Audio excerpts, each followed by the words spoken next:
రేపే అపర ఏకాదశి. ఎంతో పవిత్రమైన విశేషమైన రోజు.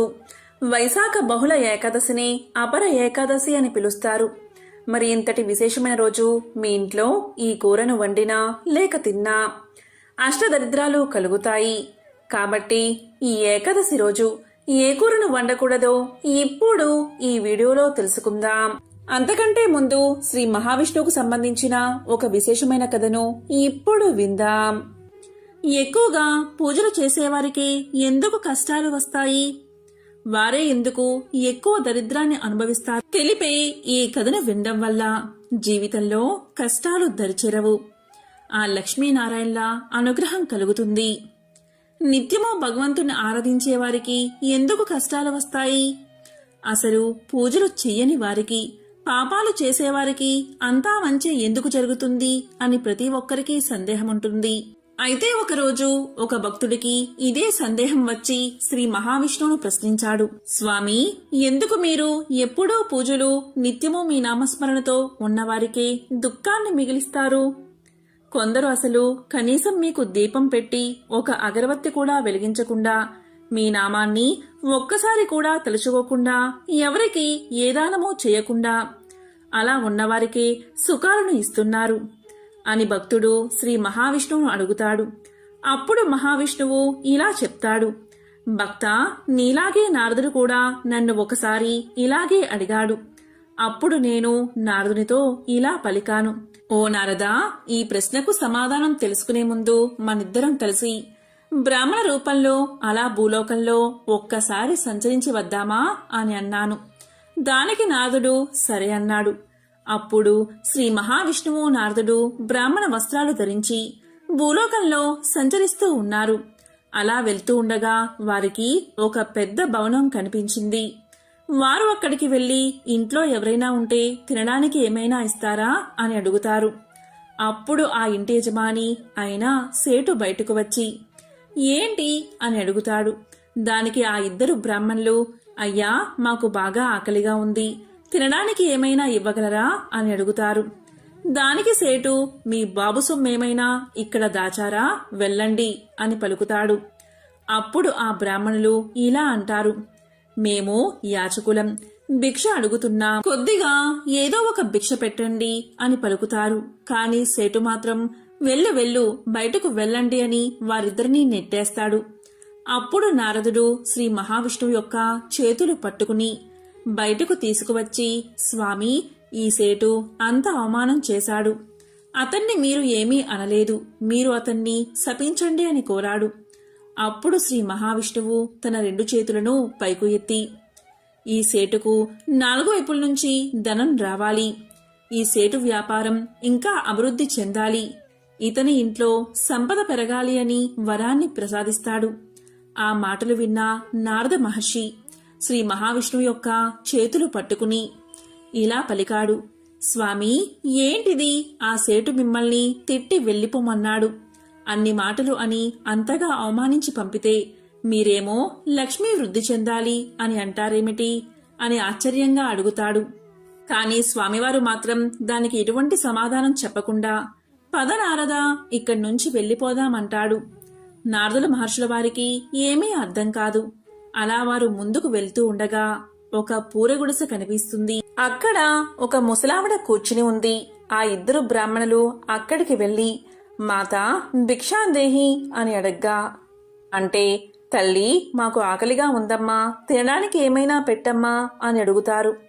అప్పుడు ఆ తల్లి ఇలా పలుకుతుంది. స్వాములారా, మా ఇంట్లో తినడానికైతే ఏమీ లేవు. నాకు ఒక ఆవు ఉంది. దానికి నేను సేవ చేసుకోవడం వల్ల ప్రతిరోజు నాకు అది పాలుని ఇస్తుంది అని చెప్పి ఆ ఇద్దరిని లోపలికి రండి అని పిలిచి వారికి ఆసనం వేసి కూర్చోమని చెప్పి వారికి పాలు తీసుకువస్తుంది. అప్పుడు నారదుల వారు, స్వామి, ఈమె ఎంత మంచిది, ఈమె మనకి ఆసనం వేసి కూర్చోపెట్టి తనకు ఉన్నదానిలో మన ఆకలి తీర్చాలి అనుకుని పాలు ఇచ్చింది.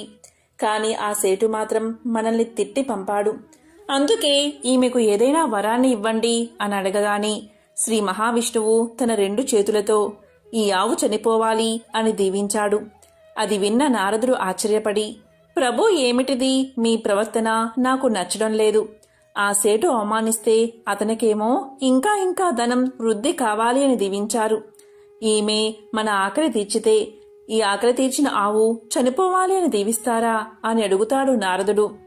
అప్పుడు స్వామి ఇలా పలుకుతాడు, నారదా, నువ్వు నా లీలలను అర్థం చేసుకోలేవు అని అనగా నారదుడు, స్వామి, మీ లీలలేంటో నాకు అర్థం కావడం లేదు, మీరు నాకు అర్థమయ్యేలాగా చెప్పండి అని కోరతాడు. అప్పుడు స్వామివారు ఇలా చెప్తారు, నారదా, రోజు ఆ ముసలావిడ నాకు నమస్కారం చేస్తుంది, ప్రతిరోజు నన్ను తలుస్తూనే ఉంటుంది. కాని ఆమెకు తన ఇంట్లో ఉన్న ఆవు మీద చాలా ప్రేమ ఎక్కువ. ఆమె మనసు ఆ ఆవు మీదే ఉంది. ఆమె ప్రతిరోజు ఆవుకు సేవ చేస్తుంది. కాని ఆమెకున్న బెంగ ఏంటి అంటే, తాను చనిపోయే సమయంలో తన ఆవును ఎవరు చూస్తారు అని బెంగ ఉంది. నేను చనిపోయాక నా ఆవు ఏమవుతుందో అని ఆవు గురించే ఆలోచిస్తూ, నా ఆవు ఏమవుతుందో అని విచారిస్తూ ఉంటుంది. ఇలా ఆలోచిస్తే ఆవిడ భగవంతుణ్ణి చేరలేదు. అందుకే నేను ఆవిడ చనిపోకముందే ఆవు చనిపోవాలి అన్నాను. దానికి నారదుడు, సరే స్వామి, ఇది అర్థమైంది. మరి సేటుకు ఎందుకంత ధనం కావాలి అని వరాన్ని ఇచ్చారు అని అడగగా దానికి మహావిష్ణువు ఇలా సమాధానం చెప్తాడు, అతనికి ధనంపైన వ్యామోహముంది. అందుకే అతనికి లక్ష్మీ వృద్ధి అవ్వాలి అని ఆశీర్వదించాను. ధనాన్ని మూటలు కట్టి అతను మరణిస్తాడు. ఆ డబ్బు యొక్క ధ్యాసలోనే, ఆ డబ్బు మీద ప్రేమతోనే, ఆ డబ్బు మీద ప్రీతితోనే, ఈ ఆలోచనతోనే అతను మరణిస్తాడు. అతడు చనిపోయాక ఒక పాములాగా జన్మించి అతని సంపద దగ్గర నిల్చుని ఉంటాడు. అతడు ఎప్పటికీ భగవంతుణ్ణి చేరలేడు. అతనికి మోక్షం ప్రాప్తించదు అని నేను నారదుడికి తెలియచేశాను. కాబట్టి ఓ భక్త, నీ ప్రశ్నకు సమాధానం దొరికిందా అని శ్రీ మహావిష్ణువు భక్తుడి వైపు చిరునవ్వుతో చూశాడు. కాబట్టి భగవంతుడికి ఏది ఎవరికి ఎప్పుడు ఎలా ఇవ్వాలో తెలుసు. మనం ఇప్పుడు ఉన్న జీవితం గురించి ఆలోచిస్తూ ఉంటాం. కానీ మన భవిష్యత్తు అనేది భగవంతుడికి తెలుసు.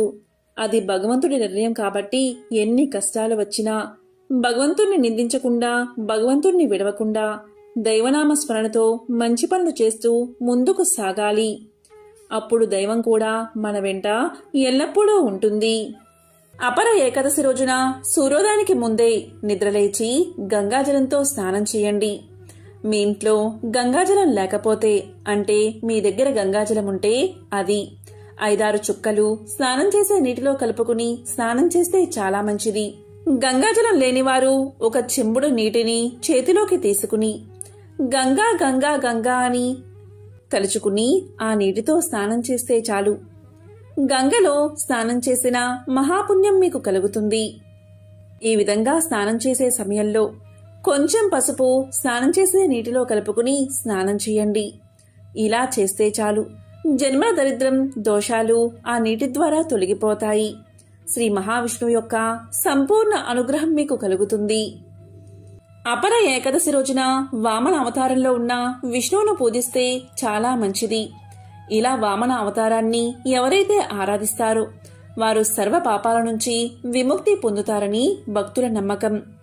అపర అంటే శిశువును కప్పి ఉండే మాయపుర అని కూడా అర్థం వస్తుంది. అపర ఏకాదశి రోజు భగవత ఆరాధనలో మునిగితే మన మనసుని కమ్ముకుని ఉన్న మాయ కూడా తొలగిపోతుందట. అపర ఏకాదశి వ్రతాన్ని ఆచరించడం వల్ల పూర్వీకుల ఆత్మలకు శాంతి లభిస్తుందట. ఈ రోజున దాన ధర్మాలు చేయడం వల్ల పూర్వీకుల ఆత్మలకు శాంతి లభిస్తుందట. ఈ రోజు దాన ధర్మాలు చేయడం వల్ల, ఉపవాసం ఉండడం వల్ల విముక్తి లభిస్తుందట. ఎంతో విశేషమైన అపర ఏకాదశి రోజు ఏ కూరను వండకూడదు అంటే అదే మాంసాహారం. ఏకాదశి రోజు మాంసాహారాన్ని ఇంట్లో అస్సలు వండకూడదు, అలాగే తినకూడదు. ఏకాదశి రోజు తలారా స్నానం చేసి ఇష్ట దైవాన్ని పూజించి మీకు వీలైతే ఉపవాసాన్ని పాటించండి. ఉపవాసం చేయలేని వారు పాలు పళ్ళు తీసుకోవచ్చు. అలాగే బియ్యంతో చేసిన ఆహారాన్ని అస్సలు తీసుకోకూడదు. ఈరోజు రాత్రివేళ జాగరణ ఉండి ద్వాదశి గడియల్లో పాలు తాగి ఉపవాసాన్ని విరమిస్తే శ్రీ మహావిష్ణువు యొక్క సంపూర్ణ అనుగ్రహం మీకు కలుగుతుంది. సకల శుభాలు కలుగుతాయి. కాబట్టి అపర ఏకాదశి రోజు ఇటువంటి విధి విధానాలు పాటించి శ్రీ మహావిష్ణువు యొక్క సంపూర్ణ అనుగ్రహాన్ని పొందండి. ఓం నమః శివాయ. ఓం నమో నారాయణాయ.